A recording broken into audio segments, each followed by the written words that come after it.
I pledge allegiance. I Pledge allegiance to the flag of the United States of America and to the republic for which it stands, one nation, under God, indivisible, with liberty and justice for all. Okay. Thank you.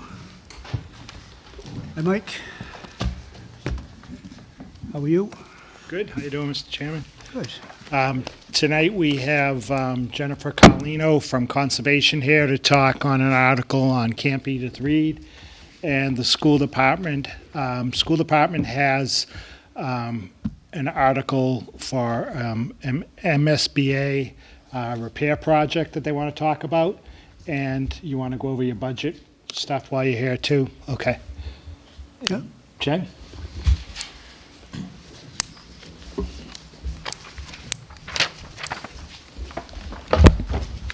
Good evening.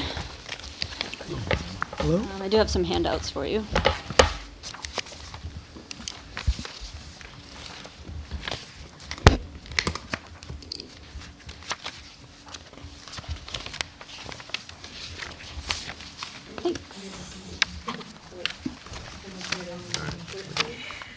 Thanks. Thank you. Thank you. Yep. And they asked about active passive recreation too, right? Yeah.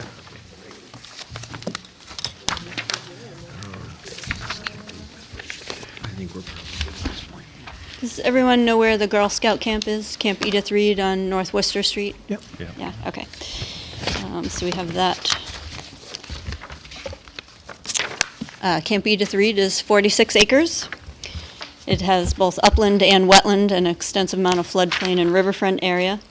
There's a forested camp with an actual lodge. There are tent platforms. There are bathrooms and a full kitchen. There's the potential for the town's first ADA compliant trail.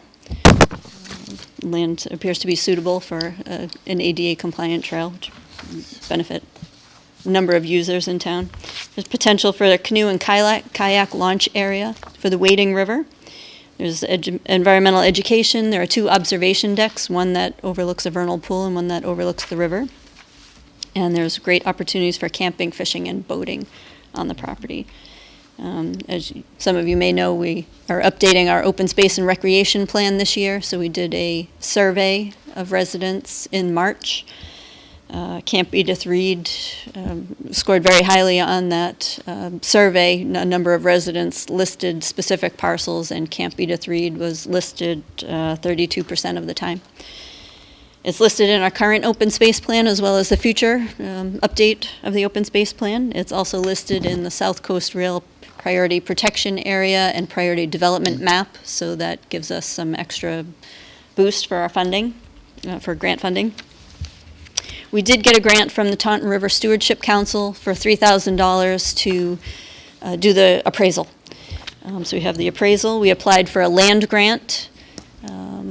That's the go-to grant for us. The town gets a 64% reimbursement rate.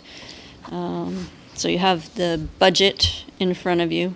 The total for the property, and this is still being negotiated with the Girl Scouts, so this is the maximum. This is the appraised value for 46 acres is $450,000.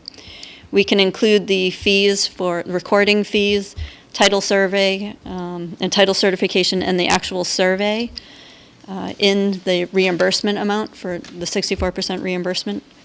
And so the total project cost for the purchase is the $481,550. That's in the warrant article. But with grants, we could receive $308,192. So the total purchase price, the recording fees, title certification, and the survey would be a cost of the town for $173,192. I gave you 2 maps in your packet. So one shows the overall land conservation plan. It's not just the purchase of one property with all of the passive recreation opportunities on it. It's also a plan for the Wading River. So it could connect the Solomon East School and Rose Farm. There's another link that needs to be made before getting to Camp Edith Reed. but it does connect to the conservation restriction on River Oaks and the YMCA. We've had these discussions with the YMCA, and they are interested in trying to create that very large protected loop active passive recreation area. And the other map that I gave you is the wetland and the floodplain on the property. The Wading River does run through the middle of the property. Yeah, any questions? I'm sure you have many. Yeah. Well, it looks like this is going to be for passive recreation? Correct. And That's the Would there- proposal. would there be a potential for like a community garden maybe, or a dog park, or? Community garden would fall under the passive recreation. A dog park would need a little bit more investigation, particularly with water quality issues right next to the river. But it's not something that would be ruled out right away. We would certainly investigate that if that's something people are interested in.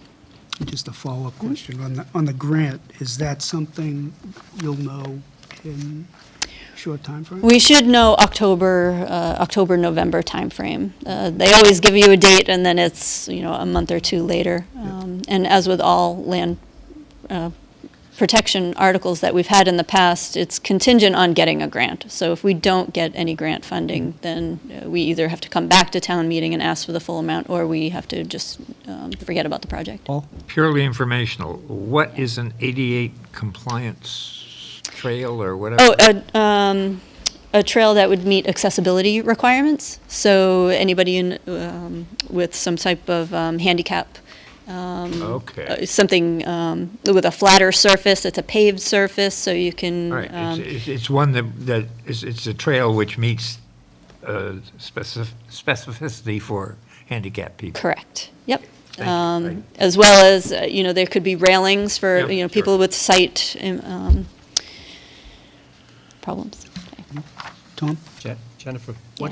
what if the town decides that they want to spend $173,000, how much is it going to cost us for upkeep on this property, since you have, and to keep vandals from out of it? You got bathrooms, you got full kitchen. I've been there, well, it's been a lot of years since Yeah. the girls were in Girl Scouts, but still. Do we have any idea what our yearly impact is going to be? And how are we going to protect it? Right now, the Girl Scouts take care of it, I assume. I don't know how they protect it. Yeah, there is a gate out front that is locked. They do have a caretaker who lives out front, but it's an excellent question. In my inspection of the site, it does look like the lodge would need a new roof. The building, the house where the caretaker lives right now, would need to be demolished, and there is a swimming pool there, but we can't manage a second swimming pool in town, so that would need to be filled in. So that's not included in the 100? Correct. This is just for the purchase of the property. So we buy the property, and then we're going to have to spend X number of dollars. There would be additional costs, yes, to make the property a focal point of the town's recreation and passive. Mike? I support, preserving land, but I remember the property adjacent to it, the Rose Farm, when that came up, there was a presentation where it's going to, benefit the entire community. It's going to be used for flying kites and everything imaginable that could be used for that land. And the same thing with the land for the middle school. There was going to be, walkways and benches, and there was always these great plans that never happened. So we will have, another piece of land with, great, plans, potential for, a trail system, canoe, kayak, launch area. But, when they actually, when the rubber hits the road, those things usually don't materialize, but. You're correct. We do need to have funding to do projects that we want to see. A lot of those would be eligible for additional grant funding, but the town has to make an investment in those projects if they want projects to go forward. If you want it to just be hiking trails, that could certainly be that as well. like I said, I'm all, I mean, Yep. it's a good piece of property, and I've been there It has myself. tremendous potential, but I completely understand your question and yours too. You would want to know what the yearly upkeep would be. It's a good question. I don't have an answer for that just yet, but I can look into that. Is there any potential revenue that could be generated by this? You project? could. You're renting out the lodge itself. Scout troops are looking for places to meet. People are looking for places to camp. In Athol, they have an online registration form where you can rent specific tent sites on some of their properties, and then there's a small fee that goes with the uptake of it. There is an opportunity to see some revenue stream from that as well. Speaking of that, flip side, what about insurance costs when you get into something like that? Insurance, I don't know. We'd have to ask that to Mike. The insurance cost, no, Obviously there is, but mixed in with all our insurances, you wouldn't even notice. okay. Yep. Aaron? What other passive recreation areas do we have in town, and what sort of use do we have? Do we have any statistics of how many people are using them? We probably don't have a way to know how many people are using them. But passive recreation areas in town, the town forest is a very well-used area that is passive recreation. It's you just have the trails, so people hike and bike and walk their dogs. They camp there a little bit, I think. All of the conservation properties are passive recreation by statute. So any activity that's camping and hiking and walking and mountain biking, anything that's non-motorized. So I gave you two definitions there. DCR finally came up with actual written definitions. Most of us in the field knew what it was ahead of time. But so active recreation is more like a lined field, and it's timed and it has a referee. So a passive recreation, you could have an open field where people just have a pickup football or a soccer game, and that's passive recreation. But once you put the lines on it and you have a referee and there's a organized sport portion of that, then it becomes active recreation. So everything proposed for conservation property has to be passive recreation by statute. Based on what you're seeing in other locations, you think that this one would get a fair amount of use as well? I do. We don't have Demand. that much on that side of town. Like we have Rose Farm. This would connect to Rose Farm and create a large loop. It would also create the river corridor along with the Wading River. So protecting the fisheries habitat, any other wildlife habitat, and temperature of the stream. There's a number of things there. Amy? Just a couple of questions. The first is hunting permitted in passive recreation areas? Yes.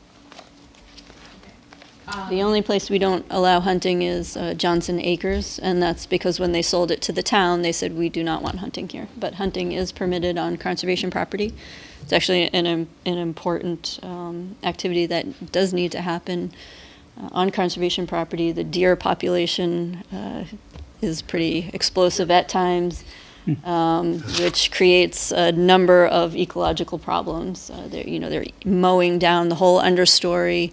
Invasive species are growing up in their place. Invasive species are linked with higher incidence of deer ticks and Lyme disease. So you want to try to keep as much of the natural area as possible. And controlling deer is one of those things. I did recently get a map from Division of Fisheries and Wildlife about the hunting setbacks.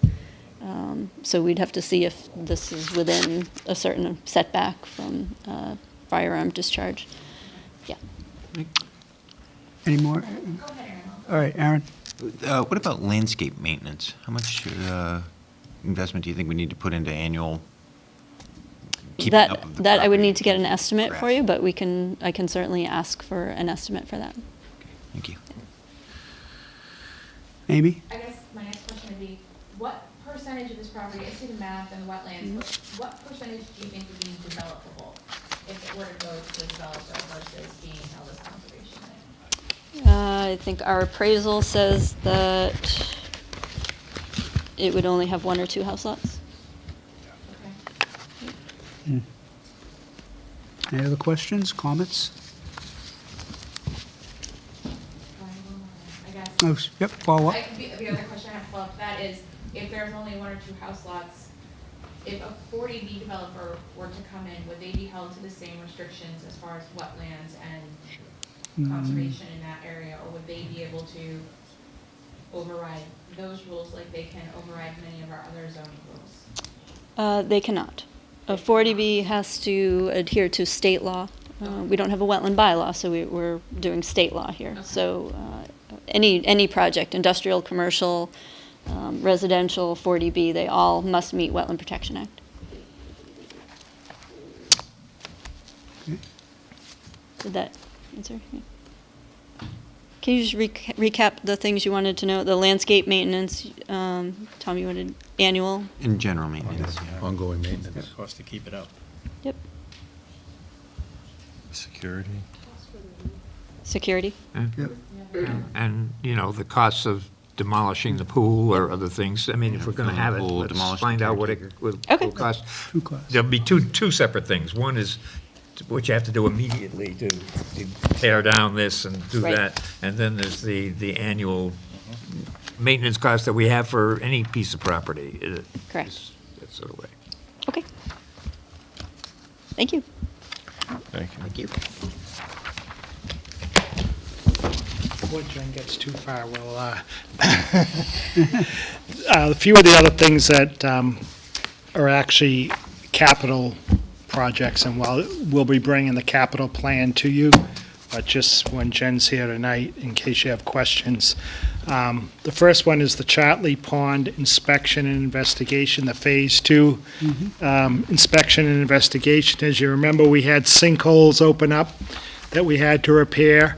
Well, because of that, we had gone from poor condition to fair condition. Now, because we had sinkholes, the state has put us back into poor condition, which requires this Phase 2 study to be done and a report to the state.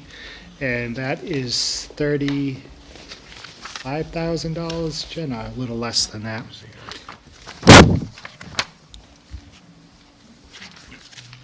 What number is the article?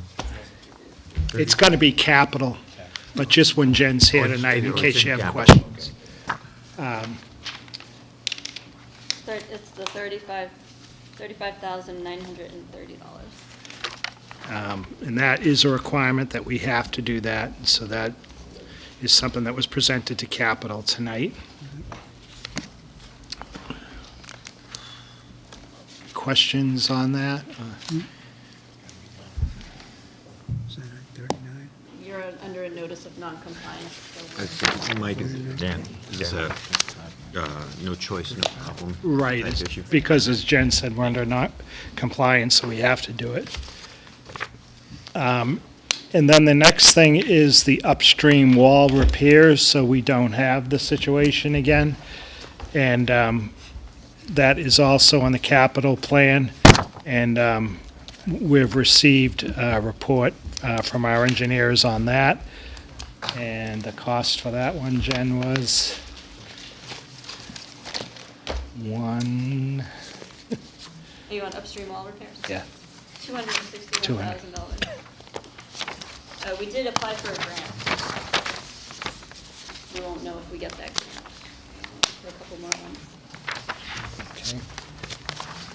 Okay. And the next item that Jen brought before capital was the Walker Street culvert replacement, design, and permitting. As you know, the Walker Street culvert floods whenever we have serious rain events. We did apply for a grant recently, and we were not granted that. And this would be to do the design, the engineering design, so that we have a plan ready to go. So when we apply for a grant and they ask us, we have it, and it will help us with the permitting. The cost of that is $182,100. And obviously, the discussion we had was, well, how long is that good for? And generally, well, permits run for 3 years, and then you can get an extension on that. Like if you go before conservation, you get a permit through conservation, it's a 3-year term for that permit, but then you can go back and ask for extensions. And then the question is, well, if we spend $182,000 and we don't get a grant, and I know we don't know exactly how much, but Keith was saying today, I would bet that will cost $1 million to replace that culvert. So it's a tough situation because you're saying, well, do we do this $182,000 and then apply for a grant and hope we get it? I mean, if we just ignore it, what's going to happen in the future? So it might be something that Capital is still reviewing, and will come back to you once they review with their This proposal. might, When that area floods, are there homes nearby? Two What's homes, affected yeah. by the flood? Certainly the two that are right next to it on both upstream and downstream side, number 2 and I'm guessing it's number 4, Walker Street, do get flooded. And then it backs up, so anything along North Worcester Street, north of Walker Street would have flooding issues. There's one other grant option that we can try. It's called the 604B grant for design and permitting. So we'll apply for that grant and see if we can get that for the design and the permitting work. Steve? What would the expectations be if this gets all done, approved, and moves forward? Would you have zero flooding in there? Because how many times has it flooded? 2, 3 times out of the last 10 years, 12 years? Well, it's flooded over the road a couple of times. 2010, Yep. that storm, it did flood over the road. They're sandbagging those 2 homes. Yep. I want to say if there's back-to-back 100-year storms. So right now, scouts are going out and filling in the sandbags. The fire department is going down to help with the flooding. Highway might, or they've closed the road at least once before that. If it's not fixed, then the culvert, the bottom of the culvert is rusted out quite a bit. If the culvert's collapsed, then the road would. So it would seem that whole project is, it's volume. I mean, if you fix it at Walker Street, it's going to push everything back towards, I'll call it Norton Country Club. Then if you- The new Just the culvert opposite. would have to be designed so it wouldn't increase flooding downstream as Downstream, well, which is the right? Girl Scout area. It can't be this Reed, right? Correct, toward, okay. Right? Yeah. And then No. upstream would probably There's still, 2 golf courses, one upstream. yeah, and one Norton Country downstream. Club. Yep. Right now, the culvert isn't sized large enough to handle the flow that comes through there. Yep. So any work that's done on that culvert, Norton Country Club is upstream, so they would be better off. All right.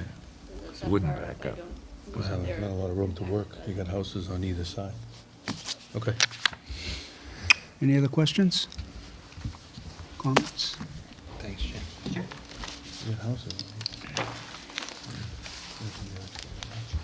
And, Mr. Chairman, the school department's here to talk about their MSBA project and their request for budget supplements.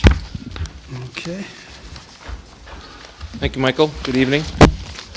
I'll take on the article that's got to do with the MSBA project because it's probably one you may have the least questions about.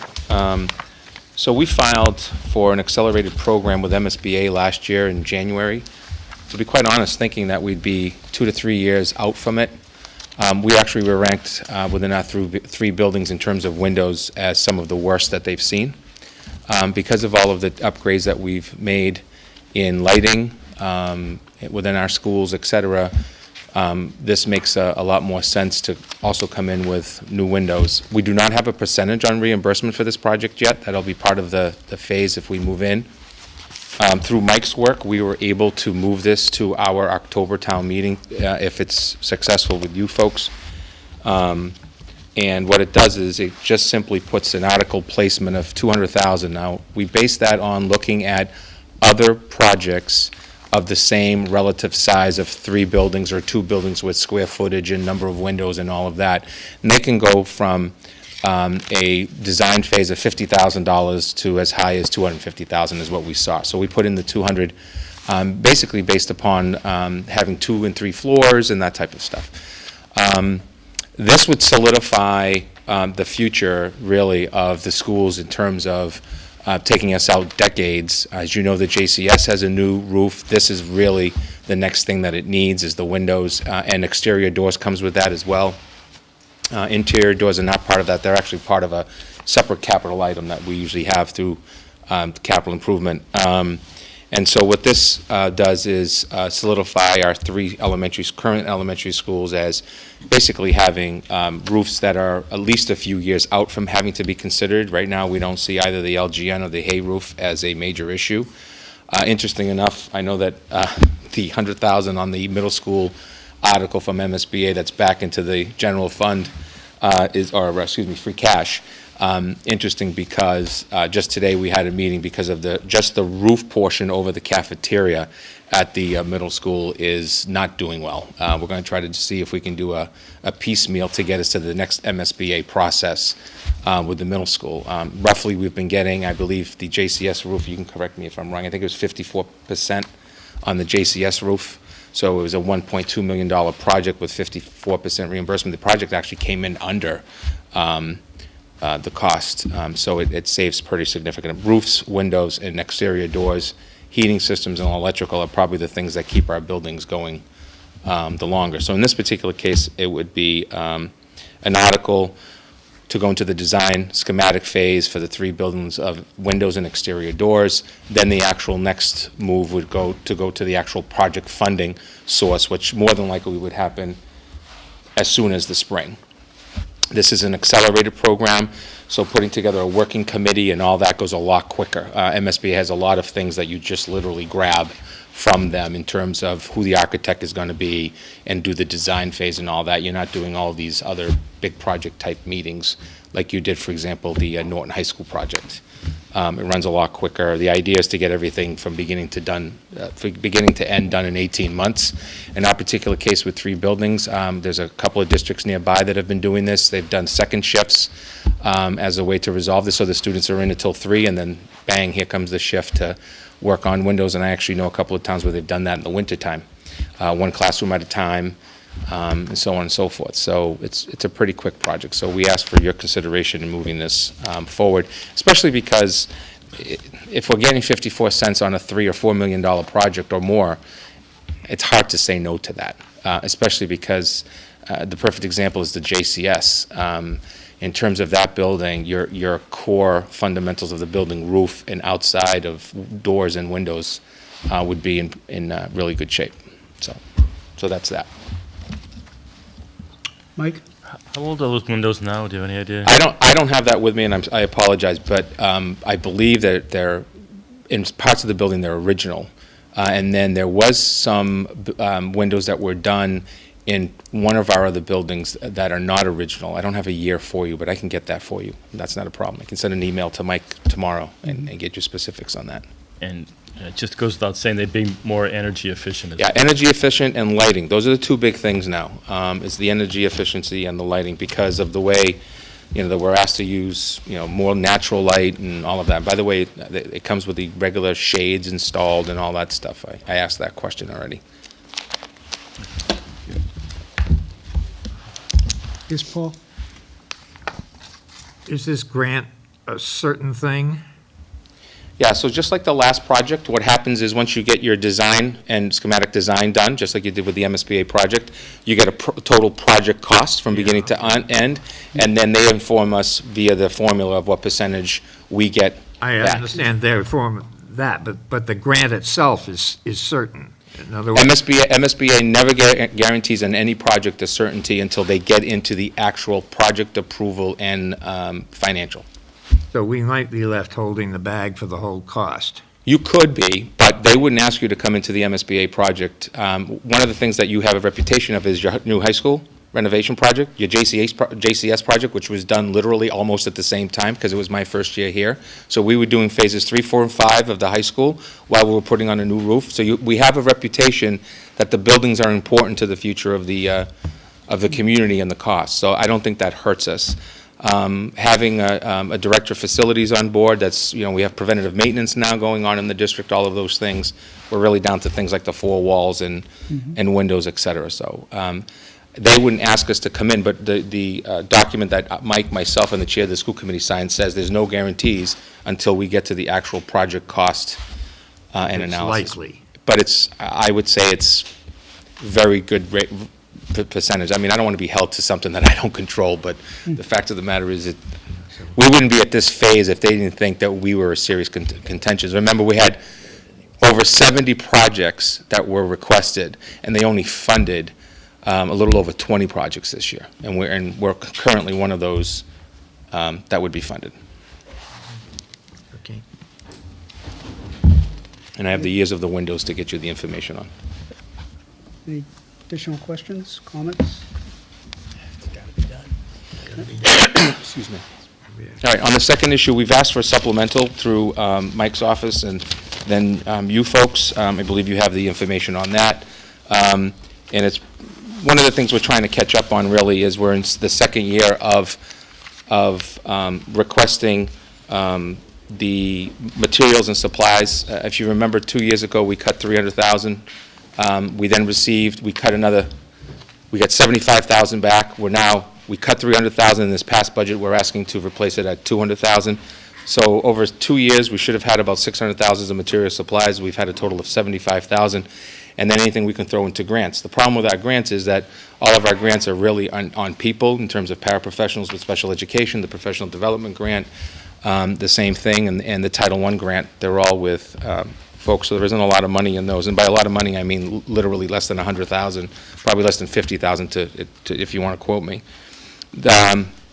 The 28-193 is for the school's accounting software. This is an issue that came up last year that we didn't budget for as well. And then the third issue is the curriculum needs at 101-763. And that is $16,000 for the Lucy Cochran's units of study for grades K to 5, $30,000 for the elementary literacy materials, that should be 5405, not 04, will be used to enhance literature selections at Norton High School, where we've had less of our biggest expenses, if you will. And then the English books at 49,000, at 5404 and 49,983 for the science materials at Norton Middle School. So the total request is 329,956. We got it a couple of weeks ago. That's what I'm looking for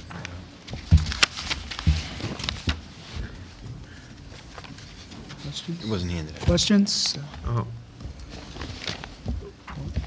I know we got the material. Yeah, we I didn't had know it. this was coming up Yeah. tonight. And Okay. so I It's, didn't bring my material with me, so Happy to come back. You got it first week, right? Looking at it, It I was think emailed a couple weeks ago, we issued it but we didn't know they were coming tonight, so the first week. we didn't try to. So it's here. No, I think I asked to be moved because I was away, and Mike so said I would be moved to this meeting, but I can come back. If you have another meeting you want me to come back to, I'm happy to do so. I think the 11th. It's up to you folks. Or his mic. He's gonna-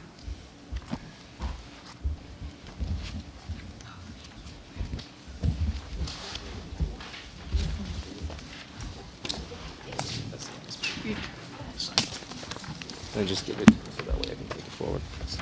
Please. given this before, but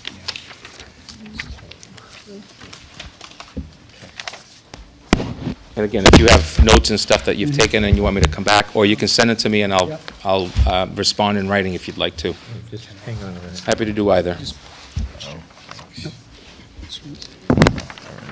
Thank you. Yeah, so that's fine. Yeah, Capital's just going to capital. I don't have to do it tonight. yeah, here we are. I have a Okay. question while Yeah, Tom. he's reading. If I didn't ask you this question, You got it, bud. feel that I'm Fire away. asleep and we're not here, right? You got it. Okay. You didn't get the override, Yeah. all right? It looks like you're asking for 25% of what the override was. If I'm not mistaken, it was like one-something million, okay? I have a basic question. The enrollment figures, are they still going down? Say after September, you should know by now, right? October 1st is our reporting year, so it's this week. That's number one. Number two, We projected, as you know, 2 cuts at the elementary level based on declining enrollment as part of our original presentation to both the school committee, the finance committee. We didn't present at town meeting, but that was part of that. I think in general, if, Tom, and we have these kinds of discussions all the time, we didn't have a discussion last year about laying off staff. We were asking for more funding. If you remember, we received 900,000 or so as part of working with Mike and you folks for our budget. What we were asking for was a significant cut that we made from the prior year's override, where, to be quite honest, and I'll say this probably publicly here for the first time, when we had that discussion 2 fiscal years ago about the school department budget, Mike and I were working off millions of dollars of deficits before we had changes in healthcare costs. My original budget proposal, talking to Mike, was going to be between $50,000 and $100,000. So we started to talk about, I sent out a letter actually to families pre-override vote about how, you know, we had some concerns with the school budget. And then that's when the issue of some of those hot topics, as I call them, came up. Last year's, I never once said anything about layoffs. I did cut positions in last year's budget based upon enrollment. What we always, to be quite honest, get nailed for, if you will, is the turnover in staff, which always comes across as public that the school department has 50 new positions, right? That's what we always get nailed for. Well, you know, one of the things that I do every year before I come up here, anticipating Tom's question some years, is okay, so, and only because my first year here, he asked me and I wasn't prepared for it, and that's my fault, not his, because he's the member of the finance committee, and that is, so how many new people do we have? Not new positions, but new people, Yeah, above- right? In other words, how much did your staff increase over? Exactly. In consideration Right. that you Two, replaced people? correct. So 2 special education positions, 1 from a move-in student on an IEP, and 1 from a student that went on to an IEP. Okay, 2 paras. 1 high school position that's aligned to what we're calling the bridge program. That has to do with new issues of medically documented student, suicide prevention, mental health, and so on and so forth. Those 1 position, the teacher position, came from resignations, retirements, and I actually have a death of a faculty member this past year. So we took the savings, I emailed the school committee and basically said, we had 60 situations in 18 months at Norton High School of mental health. And so I made a decision that I would move forward with this new position prior to even coming to FinCom and so on and so forth, because I'm working within my budget, so I use the school committee. I don't have to necessarily come to the FinCom. The other part I think that's important is the number of resignations that we had this year, which is around 11 or 12 resignations. Leaves of absence, my most difficult part, and Link's here, and we can talk to you about this, is maternity leaves. Probably the one thing I can't really control, maternity leaves. And 14 maternity leaves. Not one of those maternity leaves did we have in the budget process that was due in February and March to you folks. So, and in some cases, I'm paying people for 8 to 12 weeks of maternity leave and backfilling with a substitute. And in some cases, 8 to 12 weeks, then they take the rest of the year off, and I'm backfilling with somebody for the rest of the year. And then there's a cost to everybody on that. And the 2 positions I haven't spoken yet that were in the budget was the preschool position, that was presented as part of our budget, and the paraprofessional for that program. That was part of our budget as well. Maternity leaves, you know, I'm very happy that people are having children, that's a great thing, but they're difficult to budget for. So, you know, we use the prior years, you know, 10 to 14 that we know about, and that's what we budget for. We pay, try finding a physics teacher for the rest of the year in the middle of December. It's impossible. It's impossible. And those folks do not get typical union rights, but as Mike will tell you, long-term substitutes, they can walk right into the front door of Town Hall and say, I want medical coverage. And there's nothing the town or I can do about it. So those are the fiscal constraints that we get, and, you know, we are working, I know that we had override requests, but we are working in my 5th budget with you where I have not asked in the middle of the year for you to fund new positions. I've asked for what Mike and I have talked about, which is I can't hire teachers in October, November. So we've talked about how can we potentially supplement our materials and supplies line budget. And that's what we've asked for. And I know it's not easy, it's difficult. It's in many ways, it's like sitting around and saying, how do we deal with overtime accounts? I have the same problem, except it's within my budget from a day-to-day operations and at the end of the fiscal year. The other issue that always comes up with this is when you have declining enrollment, people just say, well, if you have 40 less kids, you should just cut 2 teachers. Well, all of you know that the 40 kids don't come from one classroom. They don't come from one age group. It might be 4 kids at the high school, 7 kids at the middle school, 11 kids at the Yale School in 4th and 5th grade, and 10 kids in K to 3. Again, we project, based on that. We did cut the 2 positions. You can actually say that I brought one of those positions back with the bridge program, if you're just taking an elementary teacher cut, and then later on I brought that position back for the high school, but it didn't add to our bottom number. What is secondly most difficult to project is who's coming back. And so they have until March 15th to notify me if in fact they're going to return. I have one staff member right now who's off until January because she has a hospitalized child, newborn. I don't know if she's going to be back in January or not, so I have a substitute in that position until then. Potentially we could lose that substitute in January to another school district where they get a full-time job. And then especially in the areas of special education, it's very difficult. It's difficult to transition new teachers as well. But I'm not crying about it. That's just, those are the HR type issues that Mike and I deal with. I just have a bigger number than he does of people. Steve? And I'm just on the supplies and materials, how many students roughly? I know you're getting. So we equated this on 2,500 students at $80 a piece. That's what, and we're at, I believe we're at 2461 right now. Okay. And then we have school choice kids, which that's a different number. We don't use that as part of our actual number. Okay. For school choice, I know we get X dollars, $5,000. On average, 5,000. And then the reimbursement that comes in from, is it the state, based on the counts? Actually, the money comes from the sending district. Just like we send money to another district, we get it from them through the Department of Revenue. They just account the address and the name of the student, and that goes into the school choice revolving account. So we would get the normal funding, we get 5,000, and then the normal No, funding? you only get the 5,000 plus or minus, depending if a child has a speech pathologist work or some type of special ed. Okay. And each year we vote to accept X? Each year we vote, position? by June 1st. Okay. And what is that number for this year? I believe we're going to be, don't hold me to this, but I believe we're going to be right around 80 students. 80 students. And would you say that the cost to educate, and maybe this is not a determinable number, the cost to educate those 80 students is more or less, when you start talking about special ed, it's climbing up, to educate those 80 students? Sure, except that my number in special ed is not even half of the students that I have in the traditional Norton student. You don't get a lot of, matter of fact, we don't have any student in school choice that's costing you traditional out-of-district costs or a highly specialized program. What you have is, every once in a while, you do get a student in a resource room type of situation, but they're predominantly inclusionary students, just like any other special ed student would be. And when you accept those kids in, you don't review them, they're either in or they're out? No, I do review every case. Okay. I review every case in special education I review every case, first of all, every student's case for the purposes of discipline, including any legal issues that are outstanding, especially with older kids. The second one is special education. The IEP and services is fully reviewed by Jean Sullivan, my PPS director. She may come to me and say, we do not have this type of program to support a student. Then one of two things happens.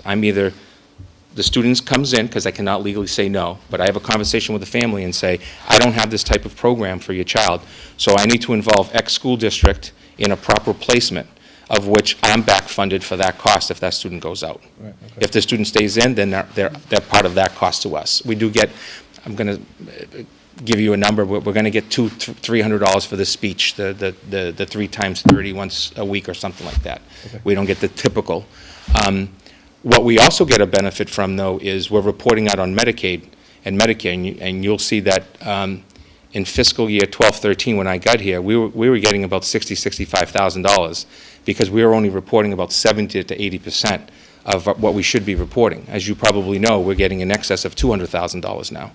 That goes back to the general fund, and that's all my staff through a survey process. For example, I could get surveyed. So I get an email from UMass that basically says, how much time did you spend with providing a service? And then that gives you your Medicaid reimbursement back to the town, which is the legal process. It's something that school departments, as Mike knows, have fought for years.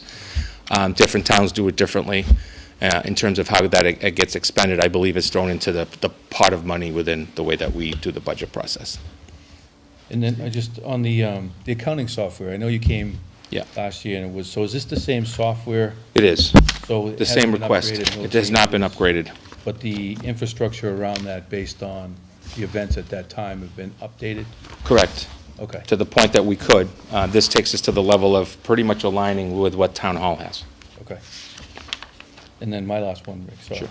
Is on the 100,000 for books through grades, K through 5 and various, is this shift now to more of an electronic Yeah, so, world? So Right. does that impact this, or we're buying books to, right, so, Really books. so, no, we're still really buying books, because there's two things that happens. Kids still like in a classroom to take out a book and read a book. And much of what you'll see here is what we call in-classroom libraries. Because what we're asking kids to do is to read more than just going to a library to read, if you will, even though that's still part of our instructional practice. So are we going to be moving to more online types of textbooks, I think is what we should talk about. Textbooks, yes, absolutely going more online. Actual reading of novels and books, I think you're going to see a mix.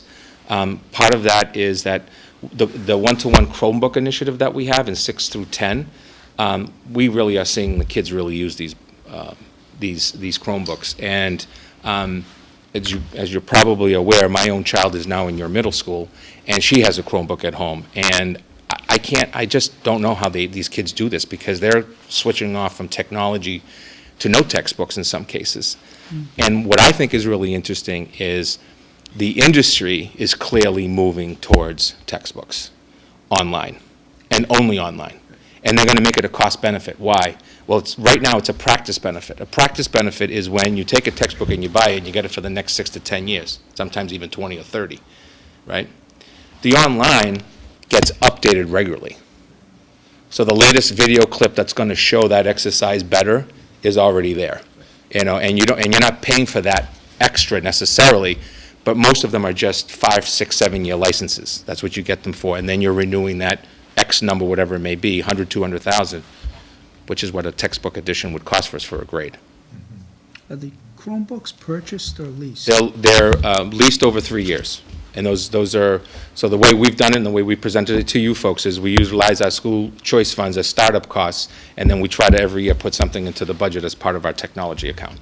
But we are constantly using predominantly our school choice funds to pay for that. Which, when you look at technology, I don't know how we would do that without just our operating budget. I mean, we would have to have some really difficult discussions about what we're not going to do, because that's where we've utilized those funds for. I always say that 80 kids right now are taking care of 1,000 kids. Then do we have a cap on the? Yeah. So on the school choice, Yeah. we've hovered our cap at, I believe it's 110 right now is the total cap. But that's a school committee vote every year. So we've gone from, and Lincoln and Dinesh are here to correct me, but we've gone from the low 30s, actually the 11-15 number first year, to the 30s, to the 50s, and now we're at approximately 80 students.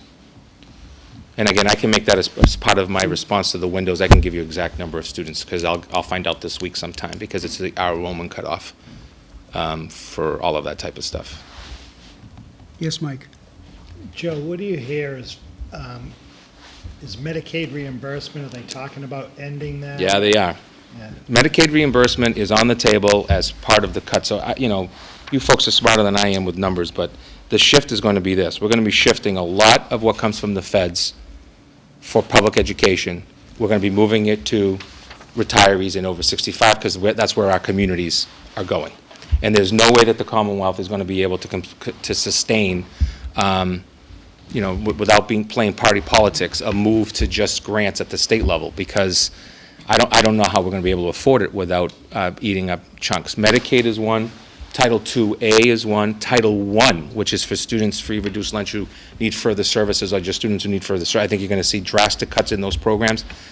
My colleagues say that the Republicans who lead those committees are saying no way, because they're going to get a lot of pullback at home as well, regardless of their party affiliation. Those monies are used by the K-12 districts. Imagine if you're a 90% poverty district. You're talking about a 7-figure number that could potentially have a portion of it go away. We've seen cuts to our Title I program every year that I've been here. On average, I think this year was $22,000.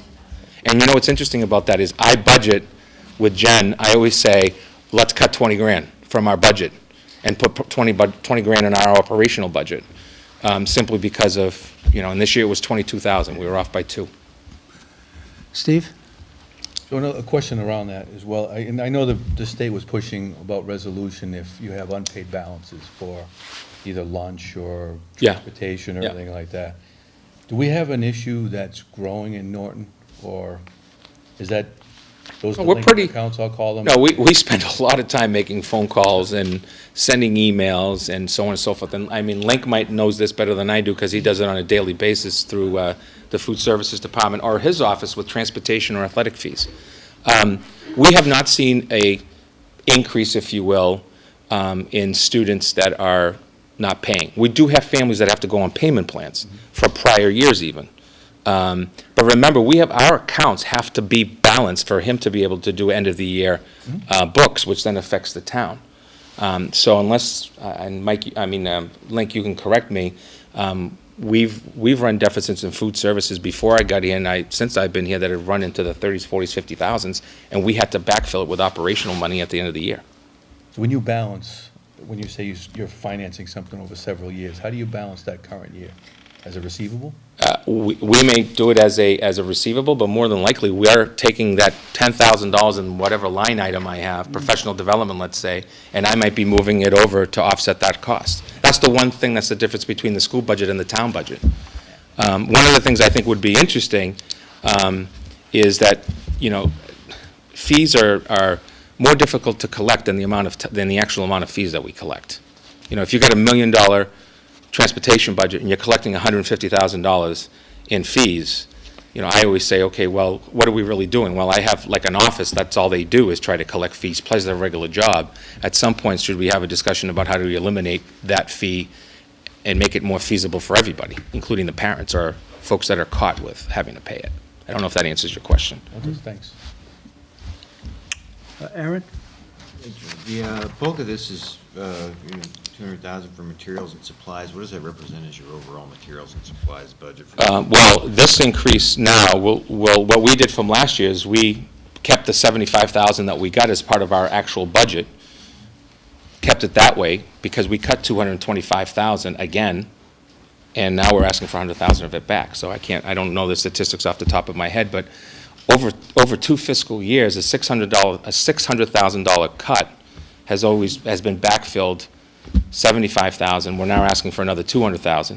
In terms of the materials and supplies, or the textbooks and all that stuff, those are really items that what happens is we end up being short textbooks and materials, and so we can't just copy them. So in this particular case, instead of ordering an entire 75 set of AP books, we might only be ordering 7. So that's what we try to get through until town meeting if we have that support, and if not, then we have to figure a different way. We do Amazon, we've bought used, we've bought new.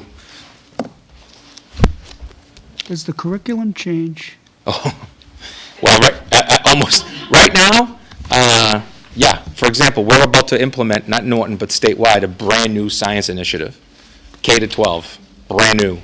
So it costs money.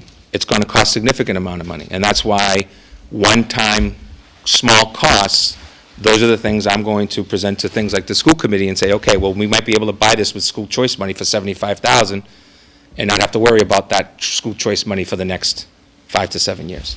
Consumables, that's the biggest thing. The old notebooks like we would have with the worksheets in them and the engagement sheets, that's a very big thing in math. I think it's going to be potentially in sciences as well. We are looking at some online curriculum in science. Go ahead. In K-5, for science, our staff adopted an online learning system, Mystery Science, and the students are engaged in solving problems around science and STEM activities. So it's all online. The teachers have access to all of the digital resources that they're able to share with students and then make copies of whatever materials are needed for the classroom. So that came at a very low cost to the district, where in science at grades for example, in 6 to 8 at our middle school, we're looking at programs that have both a textbook that we buy a class set and leave in the classroom, and then also have online access for all of our students through Chromebooks. So they take their Chromebook home, they have complete access to all of their resources that they need, but then the hardcover textbook stays at school. And that's what we've done over the last few years with math and ELA at the middle school as well with the Chromebooks. And with the Chromebook situation, so that you know, because you may have a question about what happens to children who don't have online at home, we've been able to actually utilize a system to support those students, not only either the textbook themselves, but actually we've given them a, what's it called? I forget the connect. It's a wireless. Small wireless. It's a small wireless that they can take home. Transmitter? Yeah, it's like a transmitter idea and a, like a hotspot, thank you. You're in charge. And so what that's allowed for is less of a debate with those students. Nobody knows who, except for us, who has them and so on. We just ask them to be properly used, which is only within our system. One of the things you have to remember is that our students' Chromebooks are tied into our system. So every lock that we have at school is also at home. So that keeps it nice and clean in terms of inappropriateness. We paid extra for that type of software, but we think it's the way to go. Any other questions or comments? He said he didn't hire anybody but 2 people. Three, right. 2 sped, 1, Can't question that. 3 and 2, and It's all about perception, I agree, perception. A $1.2 million override goes down. sure. Following day, we get full-time kindergarten. Okay, we don't lay anybody off. We hire 2 people. I'm just telling you perception. That's what, people are saying, wow, Well, I think the lesson learned, federal government. I think the lesson learned, I'd probably do it a little different, is 2 parts. I think, number one, that my office needs to communicate to Mike's office and your office a copy of what happens at the end of the summer with any hires. And I don't necessarily, I think, have to give you names, but I think if you got 11 resignations with 11 backfills, I think you at least could receive that information from us. There is a potential, at any of these, there's a potential cost of Mike's budget, as Mike knows, because of medical coverage and stuff. I can't guarantee that a retiree left or a resignation didn't take insurance from us, and the next guy or gal that comes in is taking the full family plan. So I respect that. But I will make sure that I add that as part of my communication that I do with the school committee in September, I don't want names. Just and I'll, numbers. and give you the numbers. See, it's so much simpler, especially at our age, trying to remember names. You're, just call me Donald Duck. All set? Thanks a lot. That's it. Thank you. Okay, thank you very much, appreciate it. Have a great week. Thinking of another cartoon character. Yeah, you'll probably. If I need Okay. it, I can never remember it, and then after 30 seconds after I need it, it jumps up. All right, Mike? I'm using Sirius on my phone. So you notice how quick I was able to come up with hotspot. Yeah. My that technical was- knowledge. One of the things I love is saying to someone one time, well, did your power sync it? And they're like, and I got that. It sounds like you know what you're talking about, but the computer company, one time I called them, there was an issue, and he said that to me. Did you power sync it? I'm like, huh? How do I turn do it off that? and on? Unplug it and plug it back in. I said, oh, okay. I'll use that term from Yeah. now on. All right. Very good. So if we could, there were a couple articles. One was the non-conforming single and two-family residential structures. If anyone wants me to go over that again, let me know. But the question you had was on the 25%. And Correct. so I did speak with the building inspector on that, and the 25% is forever. So if you go in the building department and you ask for your house, there's a folder for anytime a permit's pulled, they keep them all by address. So if someone comes in and they want to put an addition on a house, if it's 15%, they can't put any more than a 10% addition on for the life of that house. They can, but they have to go to ZBA. So Okay. So, That makes sense. That makes, there is a that makes, that Right. makes So sense. there is the baseline of the original. right. All right. And it's up to a maximum of 25% addition. Without- And within the dimensional setback requirements and the lot If coverage. they want to do more, they got to go to ZBA. Right. Wait, anything now over 25 goes to the ZBA. Right now, anything goes to the ZBA. Okay, well then, In the future, if this passed, it would only be if you were adding more than 25%. Can't keep coming back. I mean, Right. this answers the question. Yeah. And there's a database Right, there that's going to tell you where you are. right. Yeah, okay, we've got a base. Okay, makes sense. well, I think that's the question that everyone was waiting for an answer. Chairman, Yes. did we, we didn't vote on this, so we're going to have to reconsider, just have to, this is the initial vote. This was, 26. no, actually, this was a 4-4 vote, and we'll have to reconsider it, right? 26. Okay. Yeah, Mr. Chairman? yes. Consider 26. Second. All those in favor? Opposed? Unanimous. And the next one, I don't think you voted on the marijuana. Well, do we We didn't just vote vote yet for on this. reconsideration? So now we have to Okay, vote. go ahead. Okay, Yeah, Mr. Chairman? yes. I vote we recommend Article 26. Second. All those in favor? Opposed? Unanimous. Motion carries. Okay, Mike? The next one is Article 27, the temporary moratorium on marijuana establishments. And what I handed out to you is Section 4.9 that's in the bylaws right now. And what this new proposal says is this entire section is eliminated and it's replaced with. So this 4.9, which dealt strictly with a moratorium on medical marijuana, is totally eliminated, and we're replacing section 4.9 with the new section that is marijuana sales. Sales. Well, yeah, it would be for recreational or medical, because there's not going to be a distinction now of medical marijuana because they can sell it anywhere now. All that you are allowed right now under the law is medical marijuana, but now you're going to be able to sell marijuana. You're not going to need a prescription anymore. Right.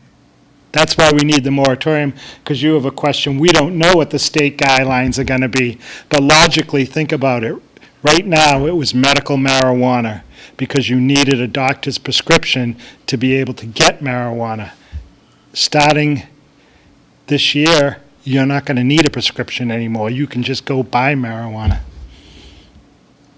I love America. Does the state distinguish retail versus, is there any other type of sale with the product? We don't know yet, because they're not going to start with putting their regulations until March. That's why we want to put the moratorium on, so that we can put a bylaw setting locations and things like that in May at our town meeting. Okay. Paul? And this, as I understand it, is totally separate from the issue of whether or not we have a new ballot vote on, Correct. that's not, That could happen, but that could this, happen, but that's a separate decision. It has Right. nothing to do with this. And this is in effect until June 30th, Yeah, or sooner. or So sooner. So if, June 30th, it's gone in any If case. in- And that makes complete Right. sense to me, since we're not getting the guidelines until the middle of March. right. So I have no problem with this. I expressed my views on the vote Yep. last time. I don't need to get into that again. Please don't. Okay. Any other, we have Bob Kimball. Selectman Bob. Select Bob. I forget who I am sometimes, anyway. The Board of Selectmen haven't really taken position on it. I agree with you on the, I'm the one who agrees with you on the ballot, going back to the ballot. I can't talk for the other members. Once people have said they want, the majority said they want it, that's fine. What the Board of Selectmen is mostly concerned about as the licensing authority is getting the conditions in place so we understand how it all works. And we don't have a clue. Right now, we have no idea. as a licensing authority for alcohol, we have a clear understanding about that, and we have agencies that oversee that and direct us. In this case, we need some time to figure out what it's all about so that someone can come back and tell us how to do it.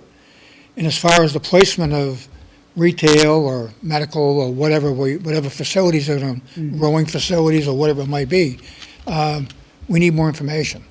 And we need that in order to determine whether or not, it makes sense for Norton too. It may, everyone, we were one of the communities in the area that the majority voted in favor of it, which implies to me that that's one of the, we're one of the communities that is obviously in favor of it. So we should look at this, if there's possibilities of not only, the sale of the product, but there may be some incentives that come along with it, as far as being a host community. So we don't know all these answers, so we need to know them before we go any further. The moratorium gives us some time to figure it all out. That's all. Okay. Any And comments, questions? You want a motion? the selectmen did vote to recommend this article. They, All right. Mr. Okay. Chairman? Yes. I move to recommend Article 27. second? Okay. All those in favor of Article 27? All those opposed? Abstain. One abstain. Okay, another article is Article 21, the street acceptance. You wanted to have the selectmen take their vote Yes, first. Autumn Lane. Yep. And the selectmen did vote in support of the street acceptance and passed their recommendation to the planning board. Okay. Is that was Article 24, I think it? Oh, 21 now. I don't think we took any action on that. No, we didn't. Paul? Oh, question, Aaron? This means that they've gone through the complete review process, that the streets have done the right way and everything's been looked at, right? That's what we were waiting on. Yeah. for them to have a look at that. Yep. Right, and that's been done? Great. Paul? I move we recommend Article 21. Second? Okay. All those in favor of Article 21? Opposed? Abstain? Unanimous. Do you want to vote separation expense? Sure. That's Article 2.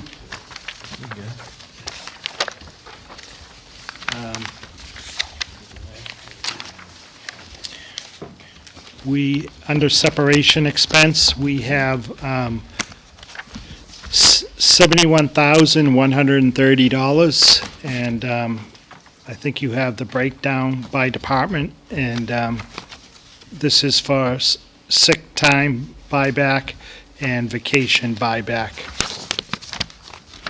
Yeah. There it is, yeah.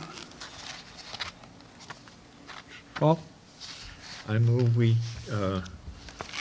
approve Article 2, $71,130 for separation Free expenses. cash.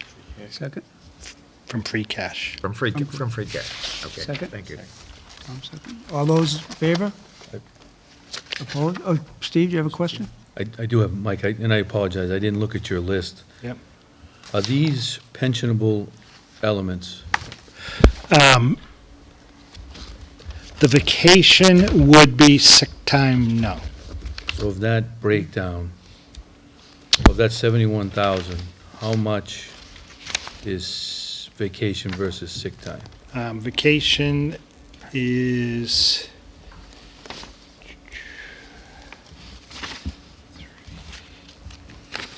Give me a second.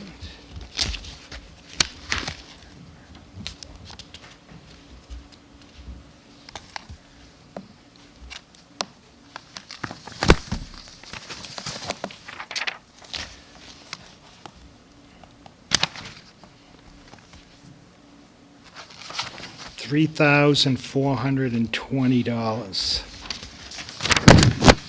It's, And that's the pensionable piece, right? right. And then in these, I know there's probably two different contracts here. Is there limits in the contract on how much time can be bought back? Yeah, in most of the contracts, as you said, they're all different. Some of them are, you can vacation you can't buy. It's vacation you've earned, Right. and you retire, you get it. The sick is the only buyback. Some of them have it capped that you can accumulate up to 180 days, and you can get buyback for 50% of that to a maximum of 90. Some it's 150, and then you have at least one that there's no cap. So they, Are either of these in that situation? fire.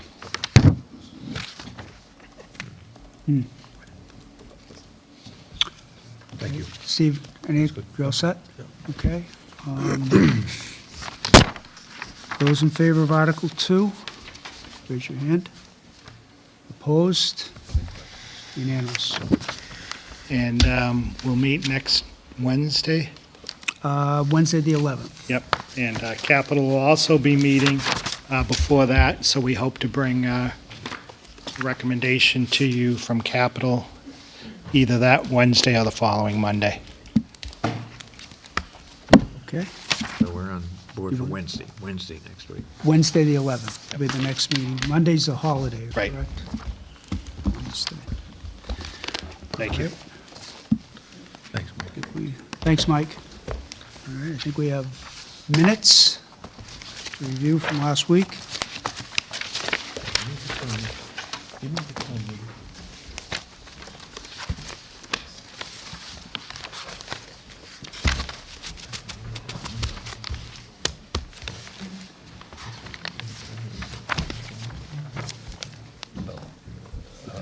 Yeah.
Same thing with Article 20. I think we did vote on that.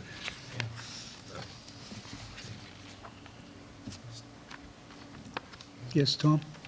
On the warrant articles, Article number 1, it says Article 5 and 6, okay? And it says, Mike made the motion, someone had to second it, and we had to vote on it to make it no action. That was, what was it, 5 and 6? It was Articles 5 and 6. Yeah. Who, I don't see you seconded, but we had to vote on it to make it no action. I'm sure the vote was unanimous. right. Do you have that? No, I didn't, but I can go back and check the, Okay. Yeah, that'd be great. It's the same thing with 20. 20. Article, yeah, no second we put down. Yeah. We did it. Okay, so we There can, had to be a second and then Yeah. a vote. why don't we can look at these next week then, just have to get them corrected. Yeah. Probably better to do that. Yes, Aaron? On number 2, section 2, number 2, Article 18, is it worth noting, Board of Water Sewer Commissioners requesting an additional $345,000? Oh, for the. Yes. Very good. Yeah. An additional, yeah. Did you get that? Yeah. All right. $345,000 seems like a real Yes, good deal for a water treatment. Huge. On number 4, Article 20, the beginning of the second line, just kind of hanging. Sensitive. Take this area and deem as sensitive. Probably, Was that part of the One above. Oh, oh, yeah.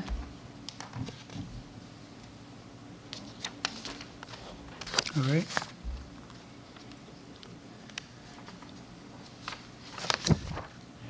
Any other highlights?